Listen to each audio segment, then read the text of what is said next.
All right, and we're on.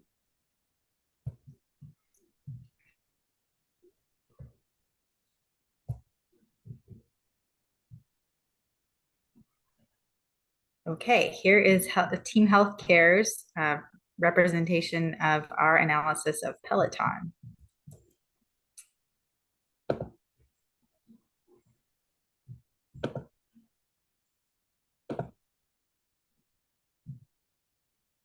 Okay, so the agenda for the next few minutes is we're going to give you a little bit of information about Peloton, where it came from, what it's looking like right now, and some things that we see coming down the future. We're going to talk about the major issues and kind of our ideas about what Peloton could do differently going forward.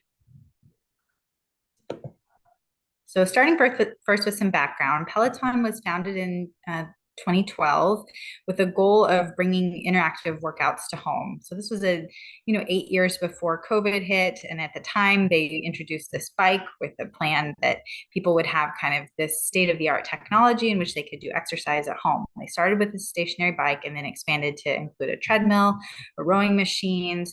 They have these subscription service for classes that you can do either on demand or live, and establish the idea of an exercise community that would be virtual, that people could interact with on social media as well.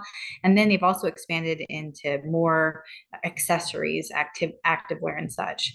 And a few years ago, they gave this presentation to their board describing what Peloton is. And in their own words, they said that they were the company that would deliver products at the nexus of fitness technology and media and control the entire customer experience. So from what people wear to the way they interact with the technology and how they exercise at home, they would integrate all of this and be able to provide a state-of-the-art service to people. And this really worked quite well during the setting of a global pandemic in which people were suddenly stuck at home and looking for ways to have community in a different way and looking for ways to exercise when they couldn't get to gyms because they were all shut down. And so over the course of the early pandemic, Peloton really soared in terms of its revenue, and its stock prices peaked in 2021 at $167 a share. But since then, everything has declined. Sales have gone down, revenues have gone down, subscriptions have declined, and its current stock price as of a couple of days ago was $3.02 per share, which is a pretty dramatic decline. So where does Peloton fit in? You can see here the revenue over the last several years, peaking in 2021 and then declining. But where does it fit in regards to its peers? Well, it's a little bit hard to define exactly what Peloton is. Is it an e-commerce company? Is it an exercise company? Is it an activewear company? In all of these different ways, it fits in a variety of different places. So if you look at just vertical e-commerce companies, it's large. It's number 5. You can see there in terms of market share in the United States. If you look in terms of fitness and sport apps, it's number 3, below MyFitnessPal and Strava, which are very popular. And then if you look at average revenue per user in terms of health and fitness apps, it is the leader. But when you are looking at the other things that's being compared to there, Headspace, Fitbit, Calm, these are pretty different compared to what Peloton is doing. So it's a little hard to define exactly what Peloton is. If you look at sportswear, it's way down the list compared to Nike, some other popular sportswear companies.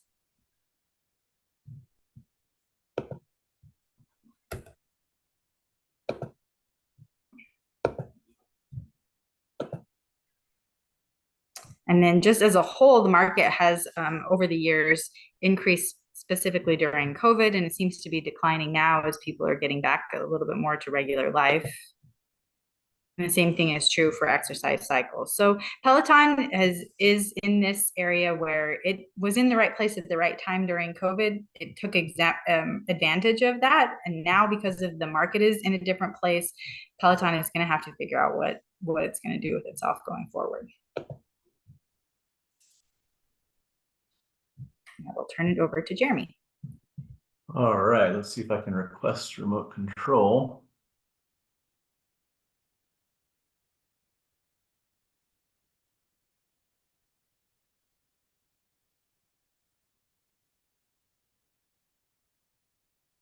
Well, it says I have remote control, but I'm not advancing. Oh, I can do it like that. Excellent. Yeah. So what happened to Peloton? So, 2019, they're popping bottles, things are exciting. 2020 is, amazing year, and then things start to deteriorate, after that, as we saw on some of the earlier slides. So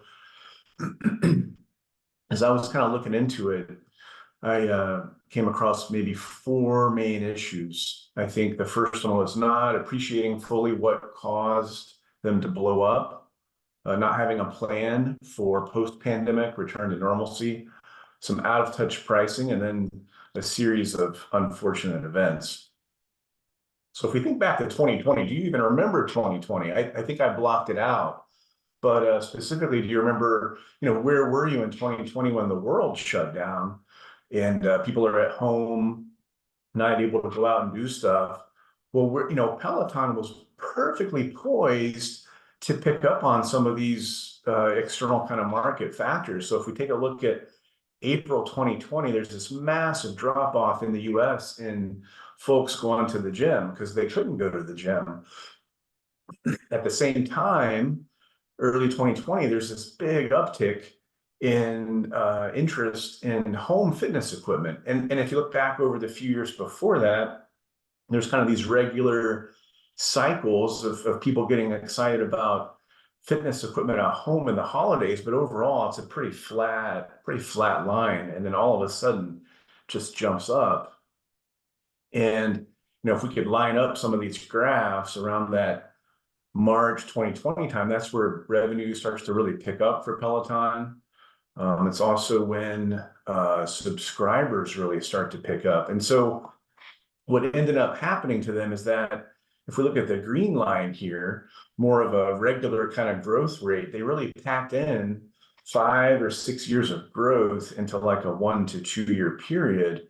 And I think that caused a couple of things. One, I think it caused a mindset that was somewhat inaccurate, where they were kind of, in a way, deluded into thinking, hey, this is amazing, and this is going to keep on occurring. Like, we're on the rocket ship, and it's going to keep shooting, near vertically here.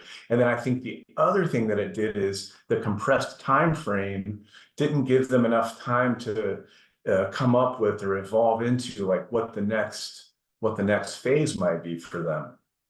So I think this kind of failure to really appreciate, like, hey, what caused us to blow up, kind of contributed to some of the issues. And then related to that, again, not planning on that this is the anomaly, and that the previous kind of several years and probably on into the past, the demand for these home fitness products has probably been pretty stable. So what do you do as Peloton to kind of survive in that kind of environment?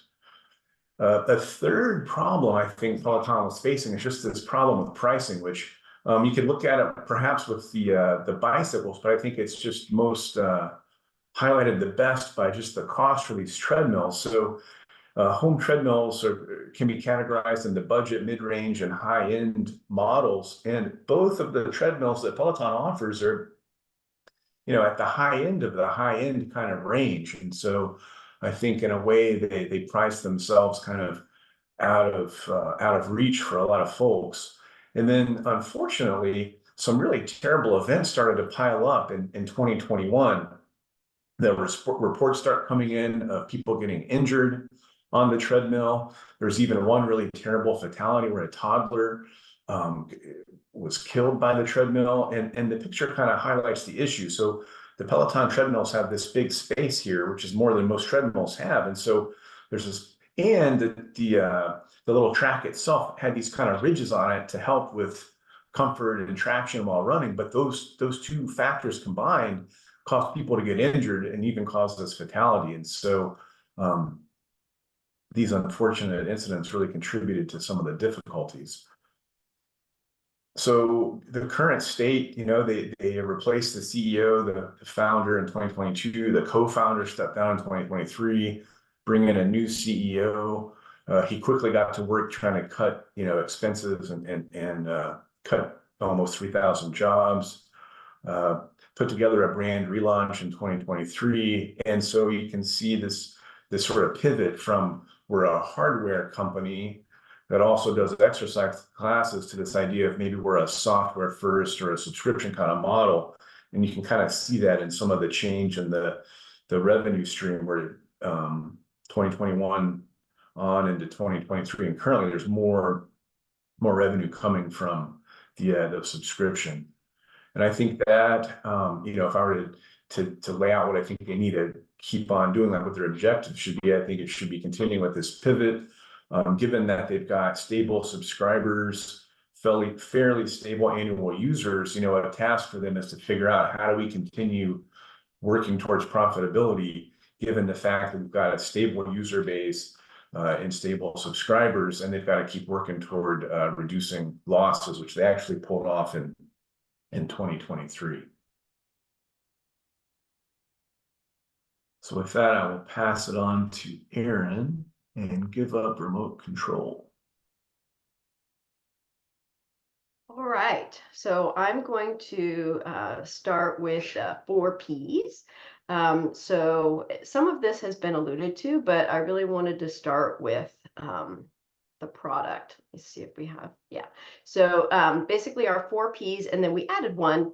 So we have product, placement, price, promotion, and then there's an additional one of the 4 Ps plus one, and that will be the people.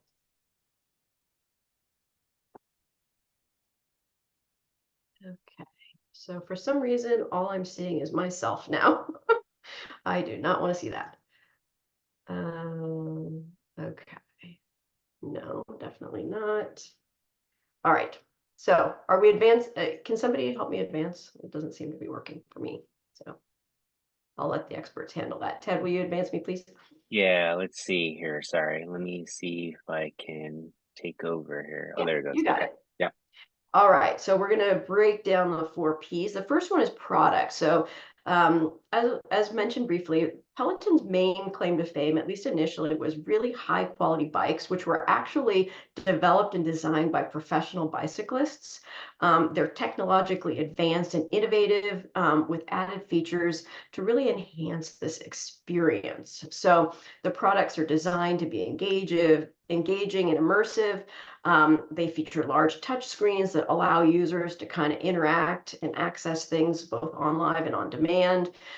They actually have their own video studio to create a lot of their own content. They have fitness tips, workouts, routines, inspiration. And in fact, some of their instructors have raised to the level of becoming influencers. And Peloton's platform is really quite unique in that it allows their users to engage with other people, connect, track their fitness, compete. There's leaderboards, gamification, personalized recommendations, etc. So next up, we have the placement. So the placement is rather exclusive, at least to date. Predominantly, Peloton sells its equipment through their website and their showrooms. They've had, of course, home delivery, occasionally a pop-up event, but predominantly it's through their own website. With regards to promotion, they do a lot digitally. They promote online and through social media. One of the big things that they've capitalized on, at least with digital, and promotion, is that they really like to use people to promote their product. So some of their big launches have included Beyonce, David Beckham, Jennifer Gardner, crossovers with Adidas and Lululemon. They also do community engagement events, local events, hashtag Peloton Challenge, hashtag Why My Story, etc. And then price. So as Jeremy mentioned, price really is kind of their, I don't know if it's a weakness or a strength, but they really are quite expensive, although they do offer financing. All right, next up. So the Peloton difference. Millions of members use our platforms to connect, bond, inspire, and grow stronger together. So that's this sort of community. Through our immersive software like the live leaderboard, beautifully designed hardware, addictive classes, empowering instructors, and exciting community events, we've created an opportunity for people to discover the best versions of themselves through the power of sweat. Next slide. So as mentioned earlier, Peloton does have a portfolio. Their bikes are where they started. They expanded to the treadmills, the rowing machine, their app and their platform, and additionally some apparel and accessories. Next slide. So to address the 3 C's, which are the customer, company, and competition, the customer for Peloton really is a busy professional, dedicated home athlete, tech savvy with disposable income to invest in their fitness. And the company has really taken steps to align their brand with the desires and aspirations of their target audience, kind of understanding the demographics, preferences, and pain points for their customers, and trying to make modifications as necessary. The company itself, we've heard about. Certainly, they really focus on selling community, happiness, health, and what they call a holistic wellness experience. And so their brand and the commitment to quality and innovation really does resonate with their consumer base. Their predominant competition, as Holly alluded to, it's a little bit difficult. Who are you comparing them to? Certainly other home fitness equipment manufacturers would be considered their competition, but additionally gyms and workout studios. Next slide. With regards to constraints, I think I put this in to follow the outline that we were given. We talked about Peloton going public, that they really maximized their position with the pandemic and gyms being closed. There were some supply chain issues, delays in delivery. And then, as Jeremy mentioned, they laid off some workers in 2022. They replaced their CEO. And then they had to actually recall one of their models because of an unfortunate incident that happened with a young toddler. Next slide. So just briefly, what kinds of things are used in this industry to make it big, so to speak? Customer satisfaction is a big criterion for success. Loyalty and brand recognition, which Peloton does a really good job of. Adaptability to the market and what people are wanting. Being accessible, having a lot of choices, innovation, and really just trying to keep everything fresh. I think those are some of the main things that this industry uses to define success. Next slide. All right, and so I will pass the baton to Rico. All right. Thanks, Erin.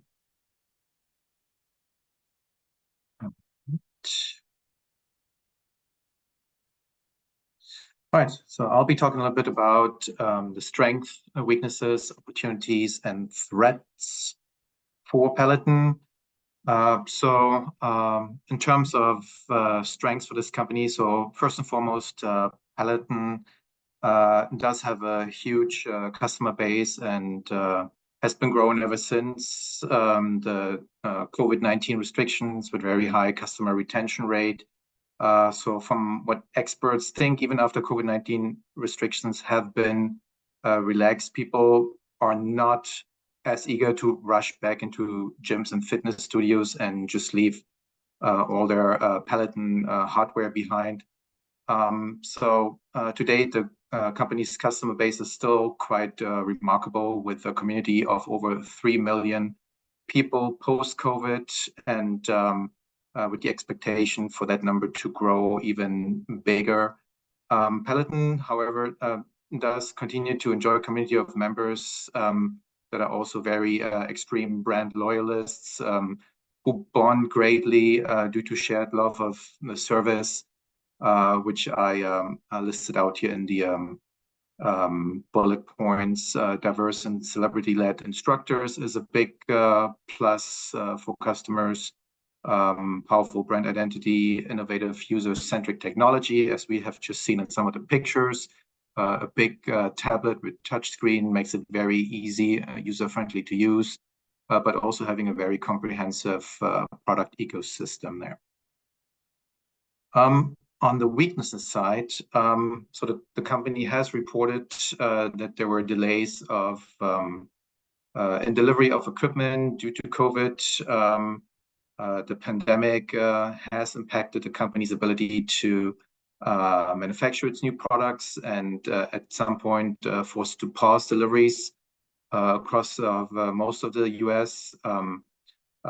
Peloton has also not been able to meet up with the increasing demand of their products. So in order to have met the growing demand of the COVID-19 lockdown, Peloton had acquired one of its major manufacturers in Taiwan. Up until that point, all hardware was manufactured in the US. Couple of other weaknesses to point out here are that the tech or the hardware that someone would purchase do actually have a high initial cost and very limited market penetration. The products do rely, not all of them, but heavily rely on subscription revenue. About 45% of customers are subscribers. And another weakness that was mentioned was limited workout variety and specialization, as well as some product reliability and safety concerns, which we have just heard from Aaron and Jeremy. On the opportunity side, I think due to the COVID-19 restrictions, that sort of like in-home workout was almost a necessity rather than a choice. And Peloton has positioned themselves to really maximize and capitalize on that opportunity.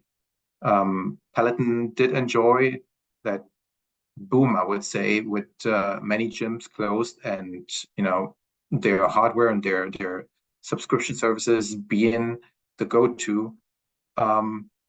Additional growth opportunities also included some expansions into foreign markets, Canada, UK, Australia, and Germany, just to mention a few, but also expanding the product line, diversifying their product offerings, adding to their digital content library, but also utilizing some of upcoming and emerging technologies such as augmented reality and virtual realities.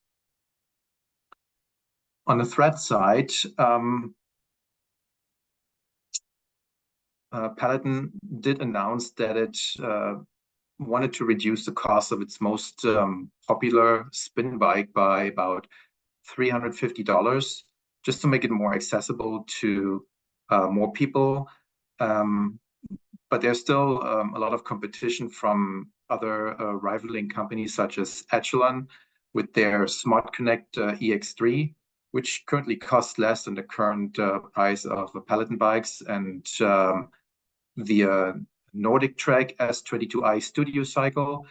That product does come with a 1-year Nordic Track iFit membership and life cycling classes and cross-training options like yoga, bootcamp, strength training. So a lot of intensifying competition there for Peloton, but also the evolving customer preferences. So their tastes on products and features does change and goes with ever evolving trends.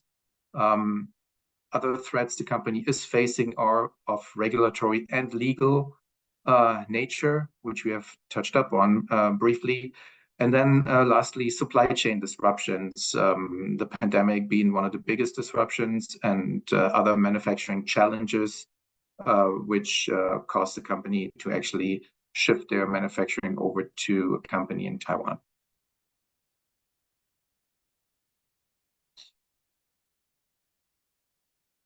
All right, so trying to advance to the next slide here.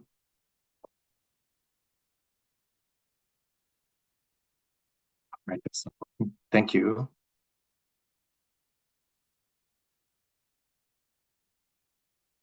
All right, I'll be talking a little bit more about the CREST analysis. It is somewhat different from the SWOT analysis, as it evaluates the organization's performance the market position, the long-term viability by considering some of the environmental forces that do affect the activities of the company. So I wanted to point out that Peloton's rebranding focuses on shifting from exclusivity to inclusivity, highlighting that the brand is basically for everyone, no matter where they are in their fitness journey. So the brand itself represents a lifestyle. It promotes the concept of connected fitness, empowerment, community. So Peloton really has cultivated a recognizable brand identity beyond fitness equipment and users from a tight-knit supportive network through virtual classes and social media engagements. In the competitive bucket here, as part of the CREST analysis, I would have to say that Peloton has a competitive advantage in the business industry. So due to its innovative marketing, its strong branding, the community building aspect, and the use of data and analytics to personalize and customize the customer experience. Peloton also invests in research and development to stay ahead of emerging market trends and customer expectations. It does offer a personalized and high-end experience that is not available, that you cannot get through traditional gym memberships or any other fitness equipment. On the regulatory side, it's noteworthy to mention that the patents around fitness equipment and copyright laws and licenses are somewhat vague and can and have led to legal battles between industry giants. To date, there's little or no legislation on at-home workout activities. So I do see that as an opportunity for Peloton to collaborate with government entities to potentially set standards and policies for at-home or in-home workout equipment. On the economic side of the company, I wanted to point out that Peloton had a $2.79 billion revenue in 2023, which is about a 22% decrease from the previous year. If we're looking at the quarter ending in December 31st of last year, 2023, Peloton's revenue was about $743 million. So that is about a 6.2% decrease on the year-over-year, and also suffered a net loss of $1.2 billion in 2023, which was about $1.6 billion better than in the previous year. Peloton expects that the revenue for 2024 declines at a rate of 3% to about $2.7 billion as it struggles to scale up its business and retain subscribers. Nevertheless, they are expecting to streamline the efforts and their steady growth of the subscription business to boost their gross margin from the 33% in the fiscal year of 2023 to about 44% in the fiscal year of 2024. In the socio-cultural bucket, I would like to mention that the community, people that use Pelotons, are a very enthusiastic society. They're fostering that sense of belonging and togetherness. They're creating emotional connections. So Peloton has done real good in messaging consistently that inclusivity, inviting people of all fitness levels to join that community.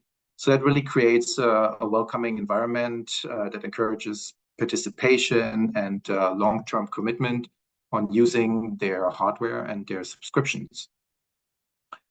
But the engagement goes beyond the bikes. So for Peloton, their reach extends beyond equipment. So they, for example, they host community events, challenges, special theme rides, which help members feel more involved in something larger than themselves. And they also do share success stories. I believe they are highlighting member transformations and achievements on their platforms, on social media, and not only provide members with recognition, but also inspire others to engage in such a journey. And in the technological bucket, I would like to point out that, and as we have mentioned beforehand, that innovating on product experience is very important for Peloton. They make strength training appealing and motivating even to beginners or people that have never sat on the bike, and even experts alike, by using machine learning, as I mentioned earlier, like AI to collect data and then identify patterns to make certain decisions.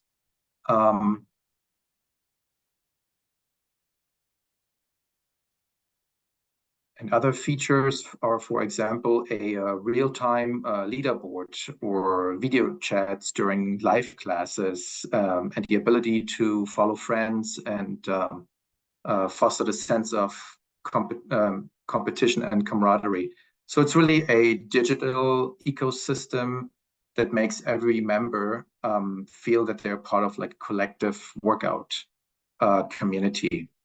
And lastly, I wanted to point out that their products are known to be eco-friendly, have been produced using eco-friendly processes as well. So the products from the literature that I have studied points out that Peloton products do not emit any dangerous substances and have little or no issues with eco-conscious communities.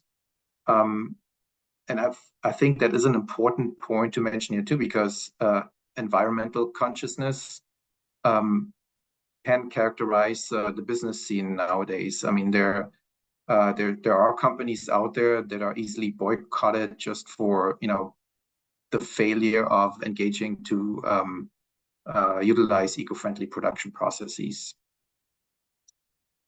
Okay, so that was it on the CREST analysis. Moving on to core competencies. So from the information I gathered, I boiled down Peloton's core competencies into these 6 main buckets here, which is first and foremost the connected fitness ecosystem. So as we all have seen over the past couple of slides here, Peloton does offer a range of very interesting fitness equipment, ranging from stationary bikes, treadmills, and strength training equipment, all the way to subscription services. The next bigger bucket here is the user-centric technology. As I mentioned, Peloton does invest heavily in R&D just to enhance their products and the digital platform, and also have always one up compared to their competitors. The data-driven approach is something I want to point out here as well. So Peloton does analyze customer data to gain insight into customers' behavior and preferences, which basically allows them to personalize the customer experience and tailor their marketing efforts. Next one up here are smart features. So for those who have a Peloton bike at home, you probably know that it integrates with a lot of smart features into fitness equipment and to transform their solitary act of exercising at home into like a more interactive and engaging experience. Strong community, also very important. current numbers that I've seen, Peloton states that they have over 5.9 million users on their platform, with about 2.3 million connected fitness subscribers. So that number could, as of today, be a lot higher, but I think that's very impressive there. And then lastly, brand recognition. So Peloton has established its own brand and its own stance in the fitness industry as being the pioneer to enter that market of fitness equipment. And that is it from my end. I'm gonna pass it on to Ted. Great, thanks, Mirko. Yeah, as we got introduction on the background of Peloton's troubles, and we kind of will talk about, well, what are some possible alternatives and the advantages and disadvantages of how to get them out of trouble that they're experiencing right now. Yeah, so some things that we're looking at and kind of discussing. One that we discussed, or these are the alternatives I was going to present. One is on partnerships and or acquisitions. That's either partnering with another company, or either acquiring another company or being acquired. And another alternative is the diversification of expanding their product line. Or third alternative is developing partnerships with other corporations, which I've heard kind of they've started as well. So partners or acquisitions, this is where, you know, Peloton could propose to seek partnerships or be acquired by larger fitness or tech companies that could provide resources and distribution channels and expertise to really revitalize their brand. So some advantages of doing that could be access to additional financial resources, which is really crucial to expanding their production capability and scaling globally. As Rico was explaining, you know, it's kind of Wild West out there. I'm not sure, even from a global standpoint, there's not one brand that kind of is encompassing all. Synergies, this kind of really is about strategic. The strategic acquirer might bring complementary products or technologies or expertise that could be used with their technology, you know. So market expansion could help them penetrate into new markets and leveraging whoever the acquirer or partner might be, their existing infrastructure and distribution networks, and in improving their brand recognition. Disadvantages in doing these either partnerships or acquisitions is just loss of the independence when there's a loss of control over you know, their strategic direction and their culture and decision making process could be really at risk here. Kind of in that realm of cultural misalignment, there might be differences in different corporate culture that can really lead to employee dissatisfaction among the two partners, and just really the difficulties in integrating those two teams. And there's always worrisome of brand dilution. There might be an ongoing theme of a lot of these alternatives, and which, when being absorbed or being part of a larger company, may dilute the brand's identity and uniqueness. Some of the implications of this alternative that acquisition or a partnership could potentially lower their break-even point when their goal for increased profitability or their increased contribution margin. This acquisition could generate some cost savings and maybe some operational efficiencies over time that could be in place, such as economies of scale or shared resources, and streamline a lot of these processes.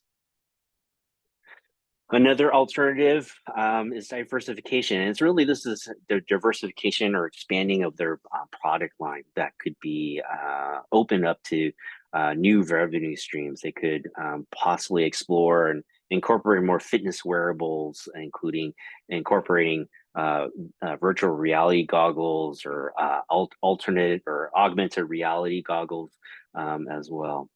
So advantage of this, you expand your customer base. So attracting new customers that wouldn't have incorporated fitness in there, but using some cool technologies might be inclusive in that way. So customers that might be interested in new products and these services. And then, so there's also opportunity to provide services to more budget conscious equipment, which someone had alluded earlier about reducing the price of the bike, So could they reduce, could this diversification also reduce their dependence on seasonal trends? As we saw earlier in the graphs, there's definitely a fluctuation in their use. And this could definitely basically maintain the demand, having more consistent revenue stream because of that. Could this possibly could also have enhanced brand loyalty, offering wider range of products that can really deepen customer engagement and loyalty by having more interactions with the Peloton brand. And then the customers that purchase more products are less likely to switch brands. Disadvantage of this is that it costs a lot of resources. Diversity in product line requires a lot of significant investment in research and development, new manufacturing and marketing and distribution kind of lines. So it's really have to carefully allocate those resources as not to detract from the core business or danger in spreading these resources too thin. It does increase competition with new products, may expose Peloton to intensified competition from established, players that are in that. So, and then there's also this idea of cannibalization where new products may overlap with existing offerings and shun away sales revenues from other core products. So that is the danger of introducing new products. Some implications.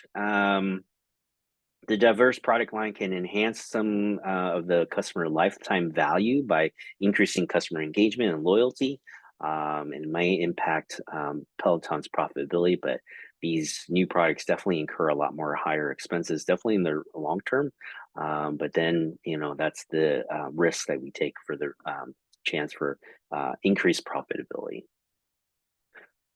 One of the other alternatives came up was corporate wellness partnerships. This was the idea that Peloton could pivot towards programs that really work with other corporations that offer bulk discounts or customized packages for businesses to promote health and fitness to their employees. The advantage of this is basically increased or more sustainable revenue streams through either the bulk sales of their equipment, subscription practices, and corporate wellness packages. So definitely there would be a decreased dependence on consumer sales. With employee engagement and productivity, the initiatives can really employ and promote employee health and well-being, and that's what you would sell to different corporations. Healthy employees are generally more productive, leading to improved performance and workforce retention. With that increase, there could be more data insights, access to valuable data on user behavior, which they already kind of do, and then you just have that potential to improve or using that data to improve product offerings and tailor marketing strategies and enhancing the customer experience.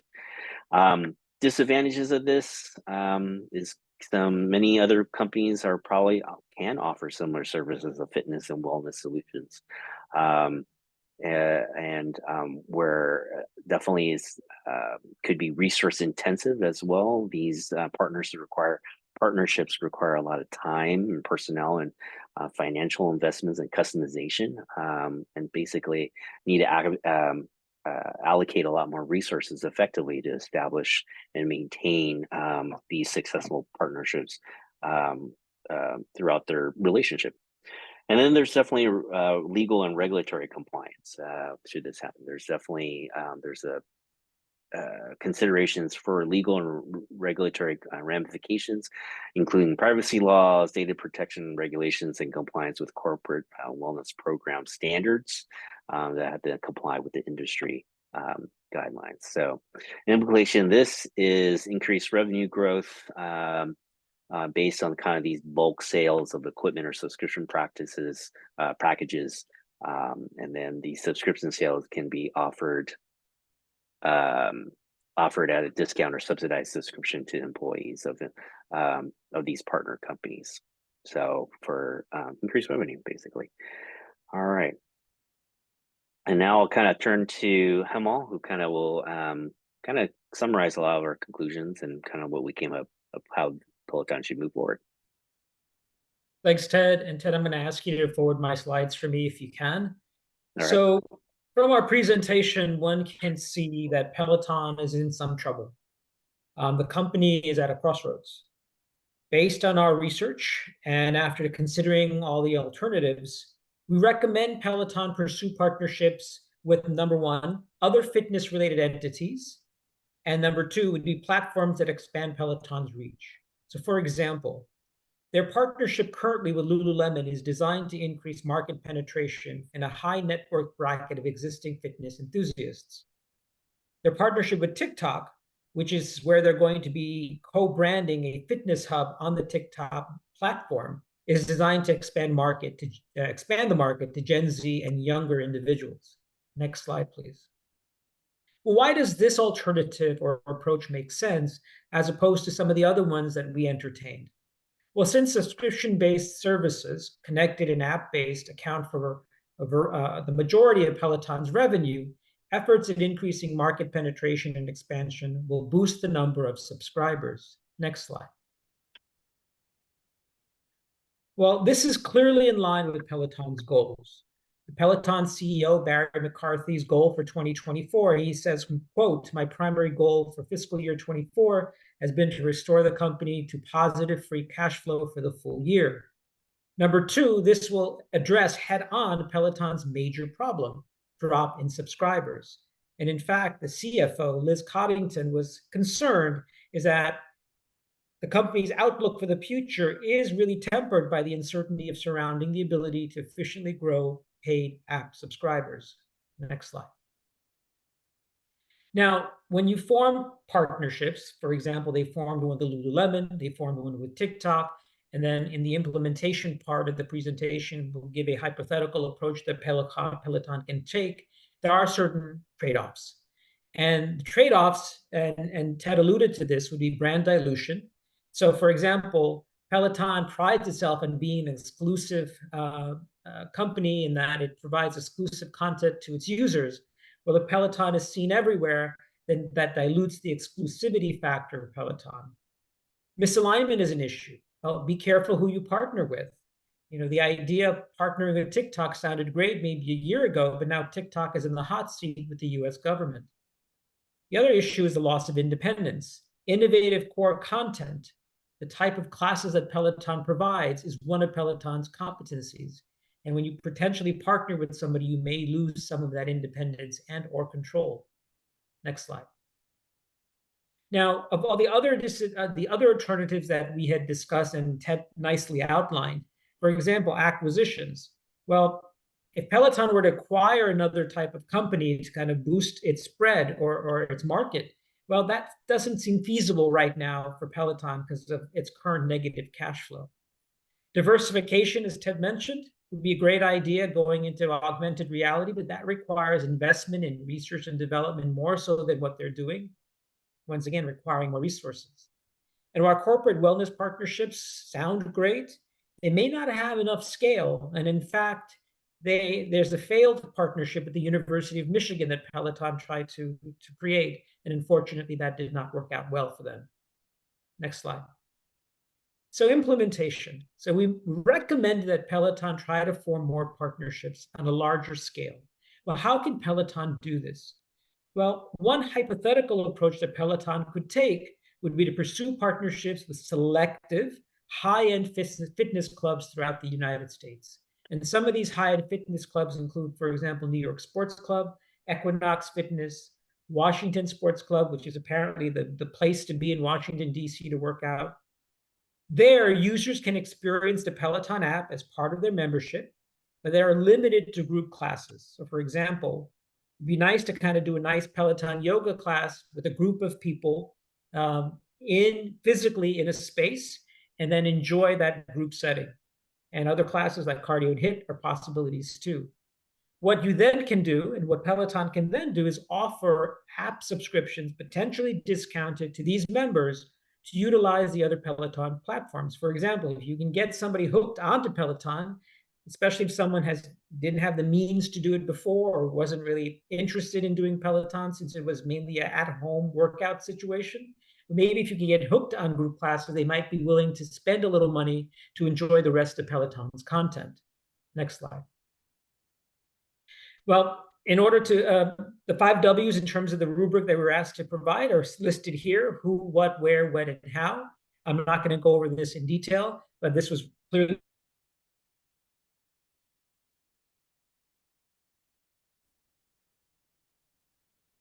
Sorry, I think you might have froze a little bit. But Okay, sorry. Overcoming limitations. Well, in order to implement this strategy, there are certain issues and roadblocks that Peloton may have to overcome. What about the idea of loss of independence? If Peloton takes this approach and partnering with selective gyms and workout fitness clubs throughout the country, Peloton will still control all the content, production, and quality. As I mentioned, the partnership could involve clubs will purchase corporate subscriptions. Peloton apparel may be sold at those locations. Peloton bikes, treads, and row machines will be available for use and potentially sale. To overcome cultural misalignment, you're specifically targeting selective clubs, the higher end clubs, and potentially will then reduce the risk of misalignment. And then brand dilution. Remember that fitness clubs that cater to a high income market are themselves exclusive. Potentially, Peloton will remain an exclusive perk to those members. Next slide. Well, timing. Timing is everything, right? Well, we know, as Jerry mentioned, that Peloton sales and revenue skyrocketed during the pandemic as consumers desired a way to stay fit at home. And post-pandemic, consumers sort of wanted to break free from home and sought out gym memberships and outdoor exercise. Partnering with these selective clubs will provide a hybrid approach to fitness. Partnerships at this moment in time will not require any capital expenditure, will not likely require any increase in the workforce or added costs. And given Peloton's current financial situation, we believe that partnerships make the most sense. Next slide. These were the works that were cited in our presentation. On behalf of the healthcare group, I hope you enjoyed our presentation. And I hope that Peloton turns itself around. And I say this not as a marketing student, but as a loyal Peloton user and fan. Thank you. Thank you.